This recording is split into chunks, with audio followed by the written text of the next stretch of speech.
we are accustomed to our own technology and find it difficult to recognize that the ancients may have had sophisticated technology of their own.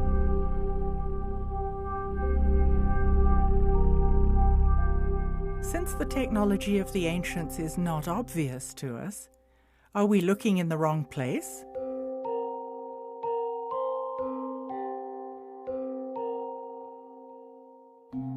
Could it be they had power systems, but they were entirely different from ours today?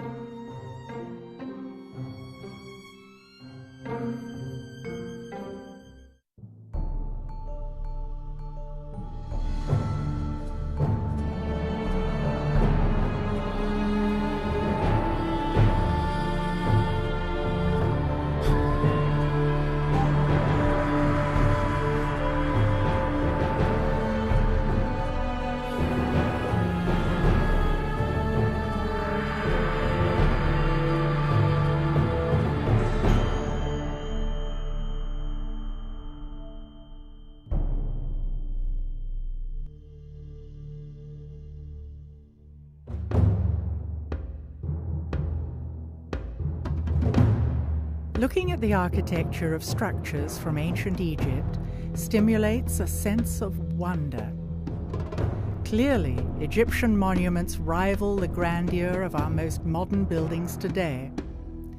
Yet we are taught to believe that we are the ones with knowledge of high technology, something the ancients could not possibly have had. As long as we think that the ancients weren't able to use high technology, then we're not looking for it. And yet, the evidence is right in front of our eyes.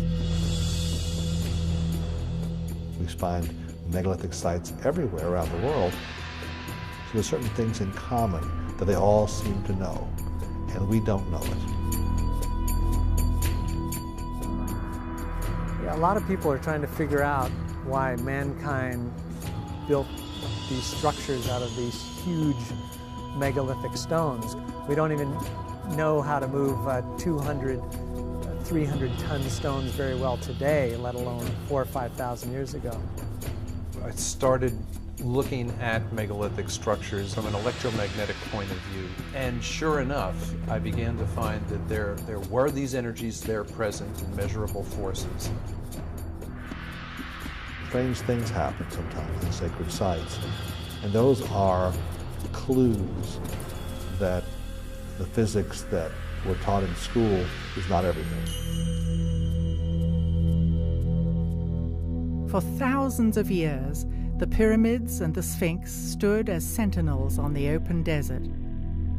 Yet, in recent years, a 20-mile wall, 14 feet high, was installed around the enormous site of the Giza Plateau.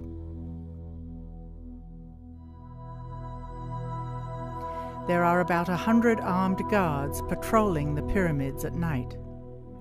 Applications for investigative academic research, while entertained initially, are almost all routinely refused. Unlike in times past, tourists are now being restricted from taking photographs in the Egyptian Museum. The monuments of Egypt are World Heritage Sites. Why is access and legitimate scientific research being systematically restricted? Much of ancient Egypt remains undiscovered. Satellite images show traces of buried structures that are still not excavated. In the name of protecting sites, are Egyptian authorities preventing us from learning the truth about our ancient past?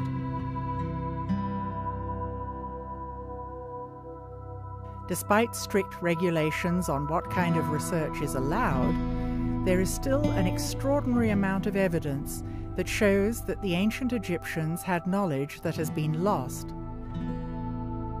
We don't have the technology to build the pyramids now. Not even close.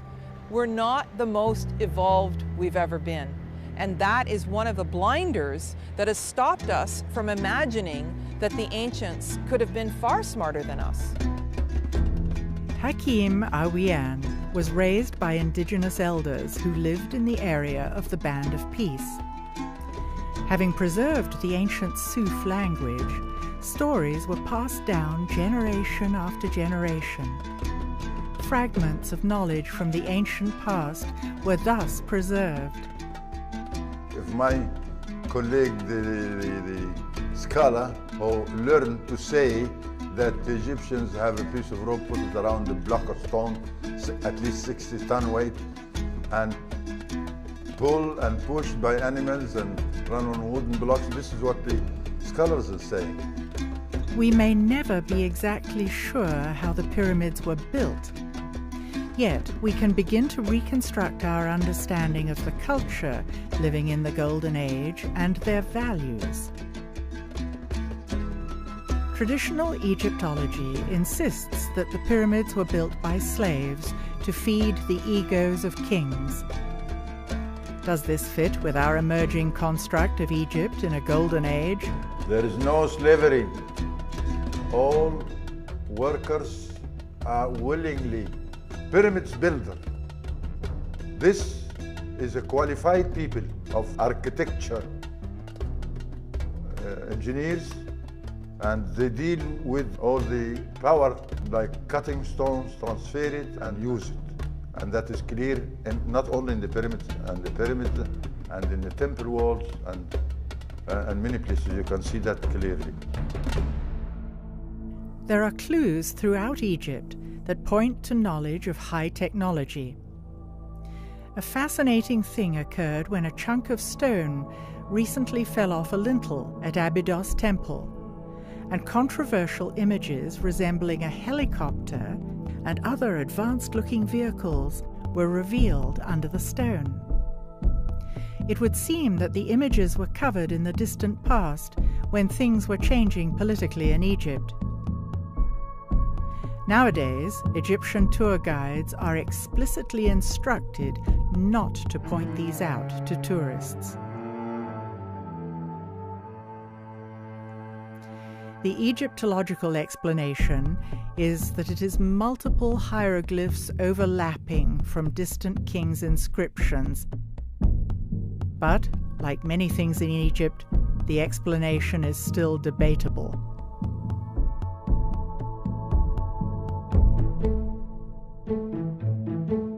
Another controversial object that Egyptologists merely deem impossible is the artifact commonly known as the Baghdad Battery, that generates a mild electrical charge. Similar ancient artifacts that match these objects have been found in Egypt. We can't say for certain, but it would appear that the Egyptians documented the existence of these artifacts as well. Recreations of these objects have been made and have successfully created electric current. Also noteworthy are strange representations of objects that resemble light bulbs, found in the crypts at Dendera. There was no natural light inside these underground crypts, but we see no soot from torches or oil lamps, the only lights we know the ancients used. Could the ancient Egyptians have had their own source of electrical power? If nothing else, the ancients had to cut, move, and lift massive stone blocks that would challenge our engineers today. What was their secret? We automatically assume that ancient structures are for ceremonial and religious purposes. Maybe the pyramids served a completely different function than previously imagined. There's been lots of speculation about what the pyramids were actually built for. The most accepted notion is that they were tombs.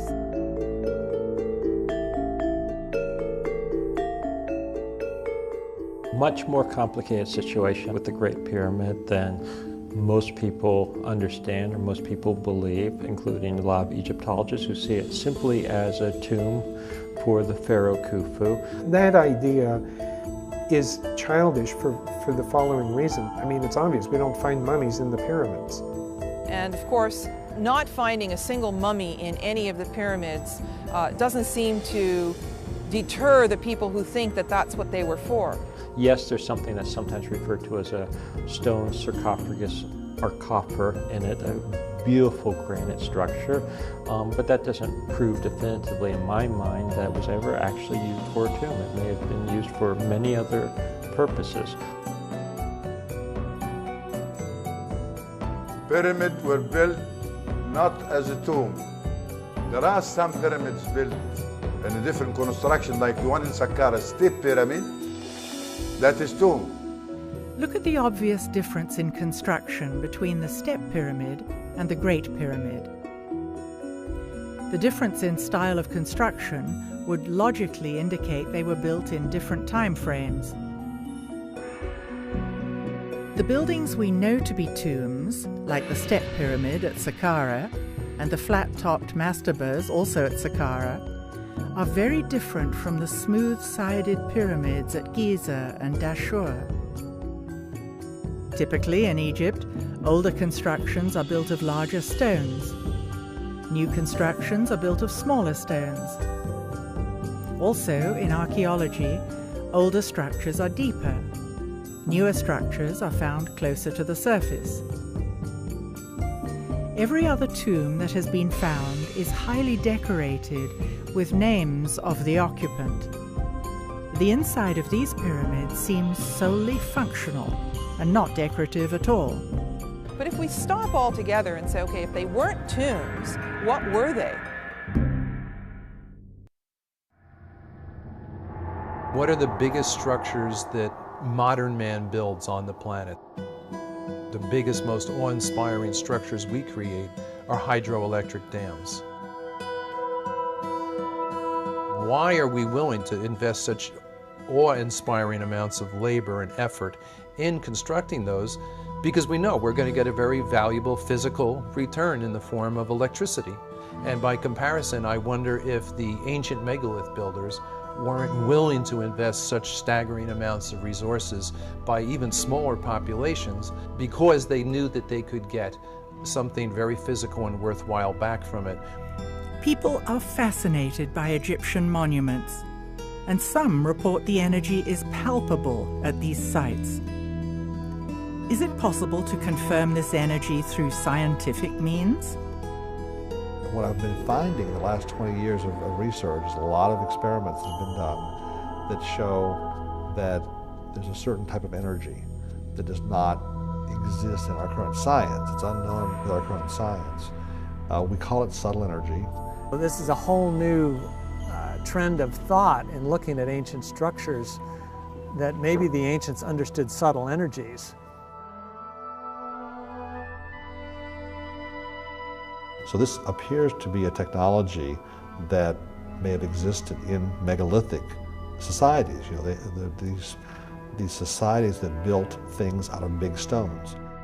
It makes sense that you could motivate an entire population to invest so heavily in building these structures, I think. And I don't mean to say by any means that this is the only purpose of the megaliths, but I think it's pretty clear that it's at least one of the primary or one of the important purposes for building these structures. We find megalithic sites everywhere around the world, and there's a tendency to make circles or certain types of formations. Megalithic sites occur all over the world. Is their placement random, or does the location of these sites reveal yet another hidden layer of ancient knowledge?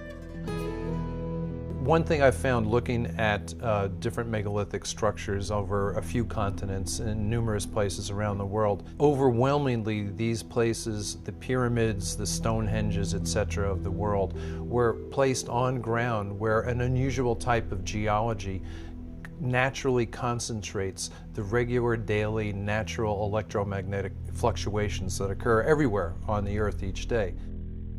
You go into England, for example, the ley lines that cross England, the Michael line, which is hundreds of miles long that crosses England, that carries this energy along that line. It will therefore generate electric currents in the land called telluric currents in the straight geological sense of that word.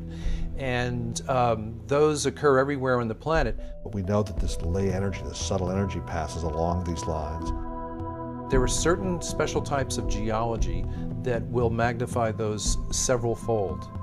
And that's where we found the megalith builders preferred to put their monuments. And typically where lines cross, where you get more than one line intersecting, temples were often built. These are called conductivity discontinuities, which sounds highly technical, but it's merely the place where one area of ground that has a good ability to conduct electricity meets another area of ground that has a lesser ability to conduct these natural electric currents. The Chinese had the same tradition. They call them dragon lines. It was illegal for a commoner to be buried on such a line. A king had to be buried on such a line. They put palaces there. There's a whole series of sacred sites that were always built on lines like this. I want to say in this area about the location of temple. You have to have symbols appear on the ground. When it's seen, then this is the place where people naturally come to get more healthy energy from that spot. You know, energy pops from the earth. And it appears as though they were attempting to control the flow of this energy and use it for their own purposes.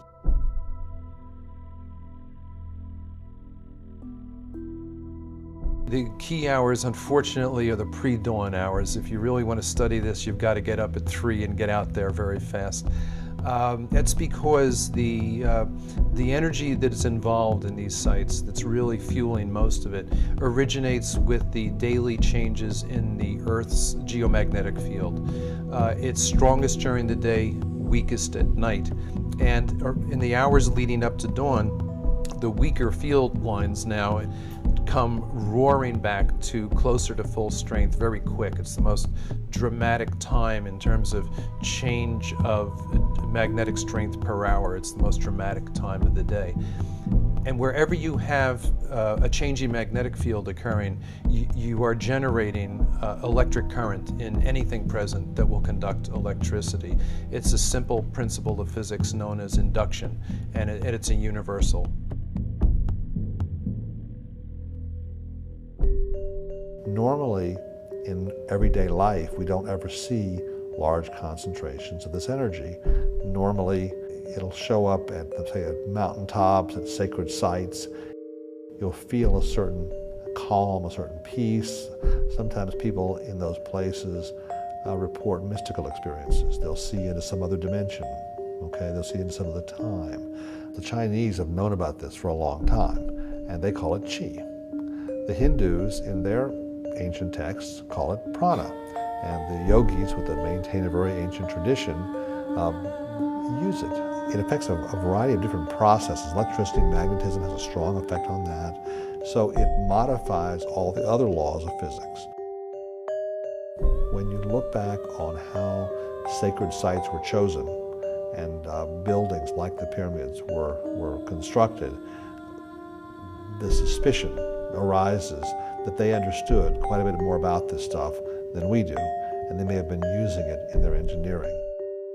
Then the megalith builders designed these structures and then built them in such a way as to further concentrate those energies. So they definitely seem to have known what they were doing.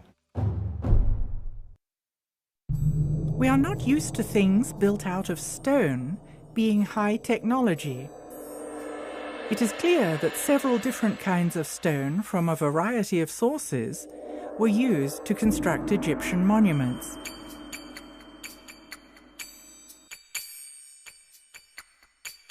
Did the distinct qualities of the stones serve a special purpose?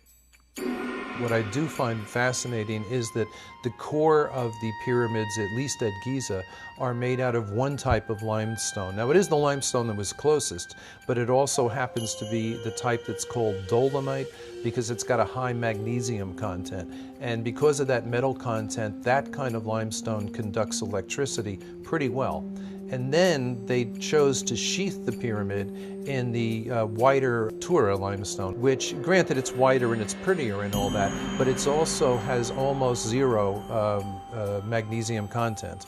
And therefore, it's a much poorer conductor of electricity. It's closer to a pure calcium carbonate, which is what all limestone is.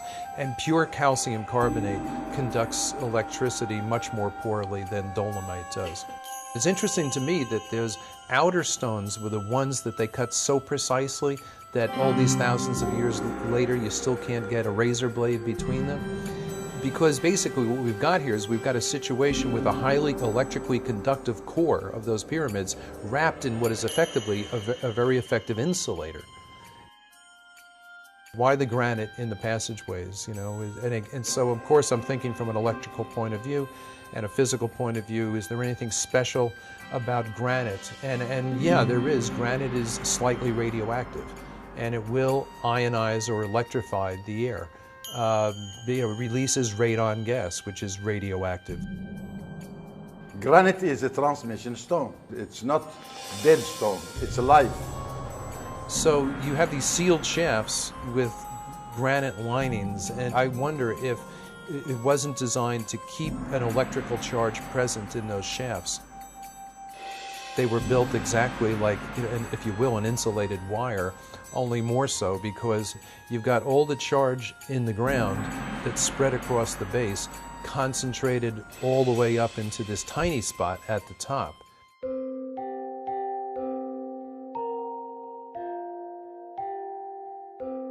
We find similarities in 3 different constructions. The one at Giza here, Valley Temple, and one at Abydos, and another one abroad in England, the Stonehenge. Same material being constructed with, and same way and same technique. But the construction there, it's built in addition to have the water, because it's water bed. It's a huge water bed, and it's still working, still producing water. In Egypt, you do have a similar situation to England in that you have limestone aquifers under the monuments. An aquifer is an underground layer of porous, water-bearing rock. Water flows through the aquifers as rainfall, or when rivers and lakes flood, the water drains into them. And movement of water through limestone or chalk aquifers is known to produce electrical charge by 2 different processes that are self-reinforcing. And I've personally measured this for a week at a stretch at Silbury Hill in England, for example. Right before and after thunderstorms, as the water is sinking into the ground, we measured the increase in ground current, the change in the magnetic field as that happened, etc.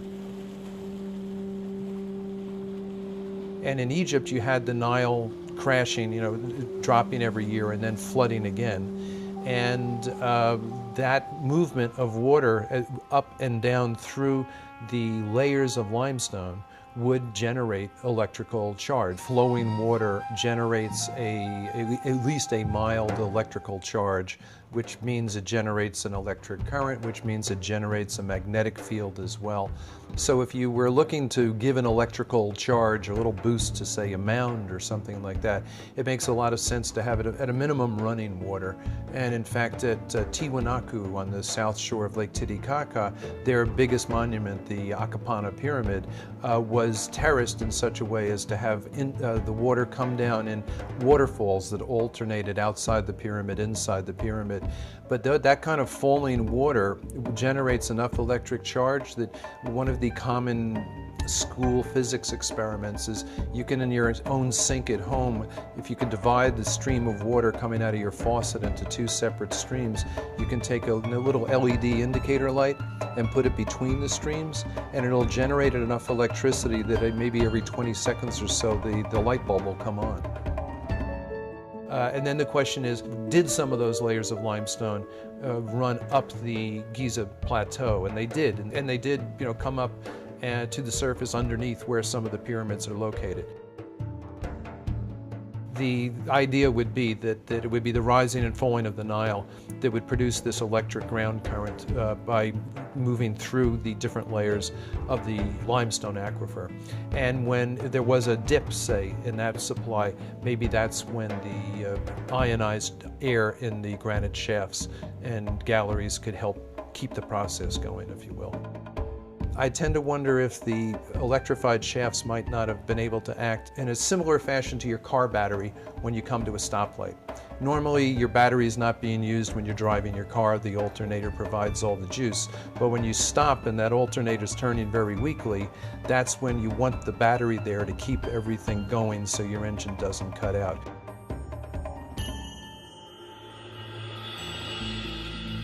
So you've got this concentration of negative charge from the ground at the peak of the pyramid or mound, and a concentration of positive charge above it. And if those two become strong enough, you can start to get brush discharge, which would mean it would glow, like ball lightning, for example. It's a theory.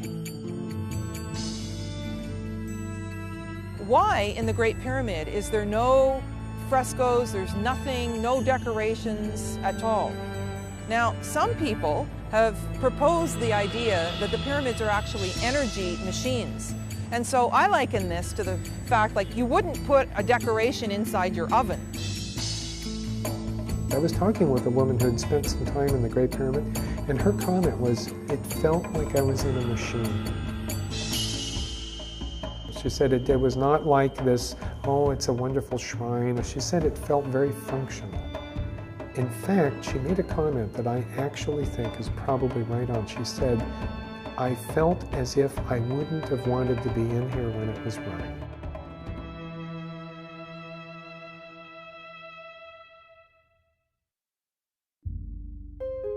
Invisible, subtle energy occurs around us all the time and is measurable by science. We had noticed a lot of people showing us photographs from megalithic sites that disproportionately often seem to have these balls of light in there, usually flash photos.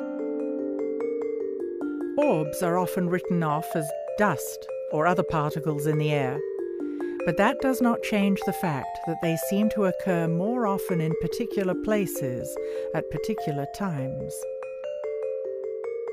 At Tikal, at the top of the most energetic pyramid that we found down there, we took a lot of flash photos during the course of our 8-hour stakeouts, which would run from roughly 3 a.m. till 11 a.m. And on the pyramids that were electrically dead, that had no juice, nothing going on, which were the big fancy ones, but the most recently built ones, we would take photos and find out eventually when they were developed, no orbs, no glowing balls of light. But on the oldest pyramid down there, where we did work and got all kinds of results, that was 1,200 years older than the big fancier ones. In that case, the photography we got back from our own simple flash cameras, they were literally choking the screen with these balls at the period at which the air was highest in electrical charge. And on the strongest day down there, I was recording electrical charge higher than I've recorded even in thunderstorms back home. We don't know what orbs are, but our personal guess is that they're balls of ionized or electrified air that will tend to hang together. A good analogy would be ball lightning, where it's simply so electrified that the molecules are excited enough to glow. Other evidence shows that there is energy occurring naturally everywhere on the planet that our science knows about but seems to ignore. Nikola Tesla sought to provide the world with free wireless electricity for everybody on Earth. He discovered that electricity occurred naturally throughout the Earth's atmosphere and ground.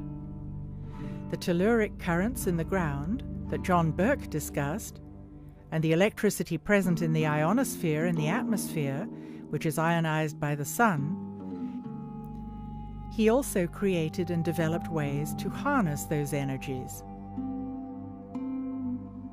Tesla, who teach Nikola Tesla to get to that power of electricity? And he didn't invent it, it's already there, but he know how to use it. And not only that, he did not take an advantage like Mr. Edison. Tesla wanted to harness the natural energy that exists everywhere on Earth and make it free to the public. Edison endeavored to produce and distribute electricity by creating a regulated monopoly for profit.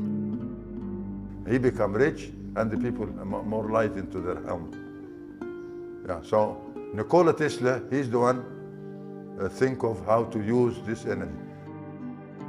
Between 1901 and 1917, the Tesla Tower was built on Long Island as a wireless broadcasting system for telephone and electrical signals. Interestingly, it was constructed on an aquifer with descending passageways and tunnels beneath it. At the time, few understood how it worked. Tesla's funding was ultimately dropped by J.P. Morgan because Tesla wanted the wireless electricity to be free, and therefore J.P. Morgan couldn't make a profit. So even though Tesla's genius was seen by many, he was still driven into obscurity. The energy to create free wireless energy has always existed on our planet, and still exists today. And it's not only energy on our planet, there are plenty.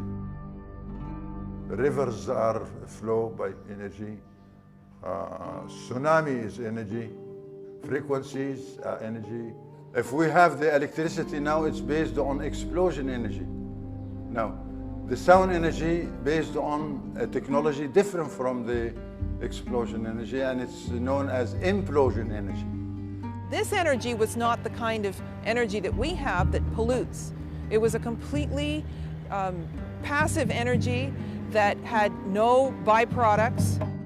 The energy we use today is generated by combustion and is non-renewable. It is called explosion energy and leaves exhaust and pollution. Our system all over the planet today is based on the explosion energy. That's why the petrol is too expensive. In contrast, implosion energy, like solar panels and wind power, is clean and renewable. We are beginning to realize that we need sustainable energy. Implosion energy, very simple. All what you need is the beam of the sun on a running water. Not just running in a straight line, but in a zigzag. And that's, you find all the tunnels are in a zigzag form for such a purpose. In addition to the limestone aquifers underneath the pyramids, there is evidence of a network of man-made tunnels. As a boy, when I'm living in my house, which is a few 100 yards away from the nose of what we call the Sphinx Tefnuti, this was my playing yard, and I know tunnels. I walked in these tunnels, I swim in these tunnels, I crawled in these tunnels, and I know that this is one way of creating energy.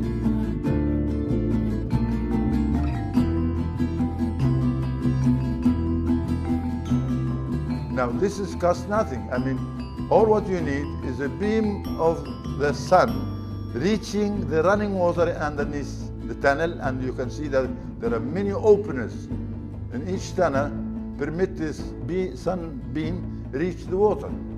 And when it does, then the energy is there. Energy is not just to run your car, or it's run the people, feed the people.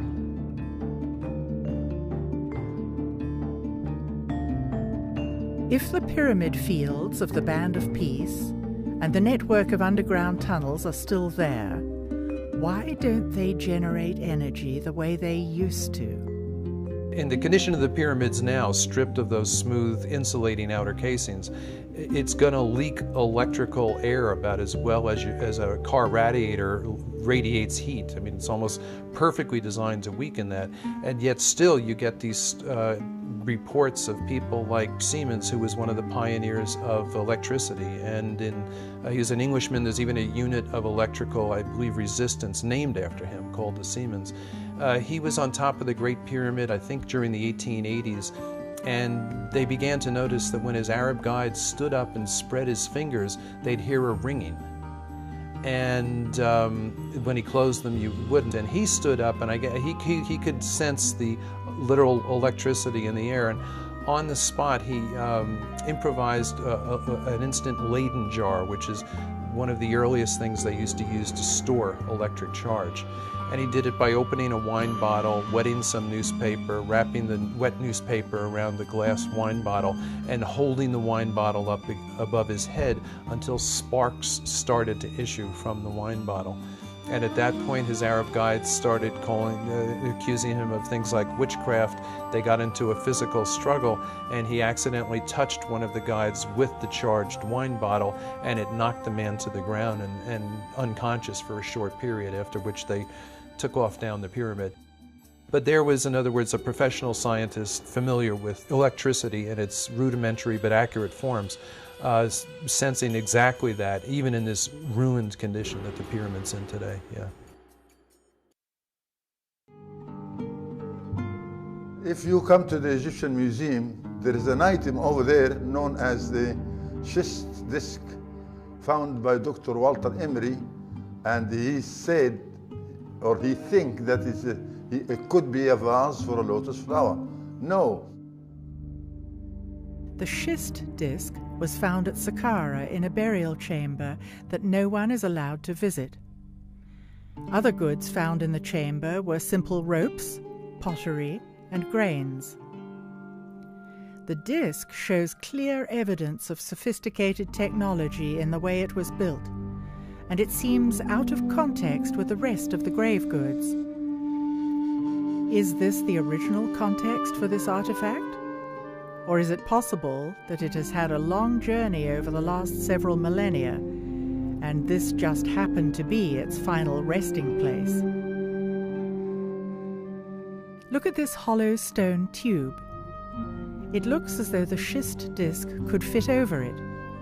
It would take sophisticated instruments to shape the tube so precisely. How did they do it? To cut the stone. This is by a sonic cut with no metal instruments like bronze chisel or this. No, it's another stone. And this other stone, it's the hardest stone you can find, which is the diamond. There are pieces of stone lying around that show concave shapes that actually have the machine tooling marks on it. The evidence of the high technology is right in front of us. Look again at these quartz objects. Aside from their unique and amazing shapes, could they have had another purpose? Today, quartz crystal is used as the basis of all kinds of modern technology. It is most commonly used in crystal oscillators. Technology uses oscillating frequencies from tiny quartz crystals that vibrate at certain speeds, with a signature vibration for each device. AM/FM radios, CDs and DVDs, computer processors and Ethernet rely on quartz crystals. Could it be that the ancients were tapping into this technology and using it on a much larger scale, in a way we can only begin to imagine? Of course, we can't say for certain, but based on what we've seen, we can theorize. Energy can be created and manipulated in many ways. It is the lifeblood of a civilization, and therefore an important resource. In Egypt, there are 67 constructions all along the Nile like sails. And for those who has the eye, they can tell from the shape of that construction. The straight form of angles, that is a pyramid or a construction for energy, a plant for energy. That's what we have.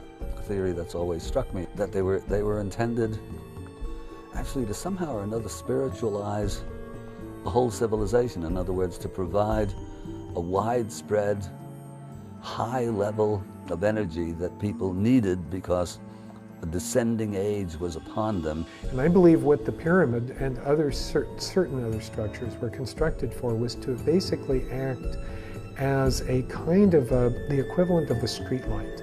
You know, if you're in a neighborhood that's maybe not the nicest neighborhood and it gets dark at night, you like to have bright lights go on. And that's effectively what the Great Pyramid was. Now, these were not lights that illuminated it so that people could see where they were going. It was basically a device, a generator for, if you will, broadcasting and transmitting throughout the planetary structure a type of field which uplifted the entire humanity. And maybe those pyramids were built in some sense or another to stay the decline. Let's call them in some sense or another spiritual granaries designed to somehow store an emotional or spiritual or psychological or some sort of energy that was needed to keep people from becoming the total barbarians that they subsequently became.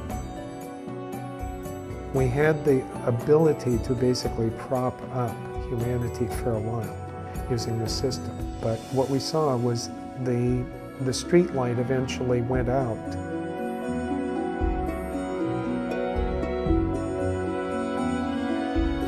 The original knowledge got lost, and the later builders were building them out of ego. They were monuments to the king, if you will, but they were no longer engines that could help feed their people.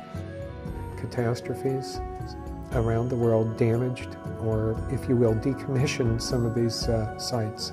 So some of them went offline, just like a power plant going offline. I tend to wonder if the few people who knew the secrets to the energy connection with those pyramids didn't die off. If it was a thin chain of, for example, a shaman to his apprentice, and if the wrong people get killed at the right time, that chain is broken, that knowledge gets lost. As long as we think we are more advanced than we've ever been, we are blind to technology based on subtle energies. It's not fair also. It's not fair to deny what you can see and touch by your own hand. This is all needed, a technique, and we have that technique still. But nobody wants to listen.